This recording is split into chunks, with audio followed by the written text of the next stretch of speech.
આજે અમે આવી ગયા છીએ સંન્યાસ આશ્રમ ટાઢી વડલી જગ્યાએ।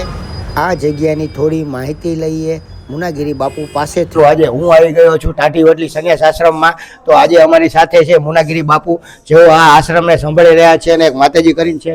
આ સંન્યાસ આશ્રમ ટાઢી વડલી, આ માતાજી અહીંના મહંત છે। આશ્રમ પૂજ્ય કેશવગીરી બાપુ મતલબ જૂના અખાડા જટાશંકર મહાદેવનું મંદિર છે, પંચમુખી હનુમાનજી મહારાજનું મંદિર છે। આપણે અહીંયા દર શિવરાત્રિ, મહાશિવરાત્રિ, મહાપ્રસાદ, ભાંગ, ભોજન અને ભજન દર વર્ષે લાભ લે છે। દર પૂનમ, ગુરુ પૂનમ, મહાપૂનમ, 12 મહિનાની પૂનમ ભોજન અને ભજન દર વખતે અહીંયા। આ મહાશિવરાત્રિના દિવસે અમને આ જગ્યાના દર્શન કરી બાપુ સંન્યાસ આશ્રમ ટાઢી વડલી પંચના જૂના અખાડા, માળોદ ગામ રોડ, વઢવાણ સિટી, સુરેન્દ્રનગર આ જગ્યા આવેલી છે।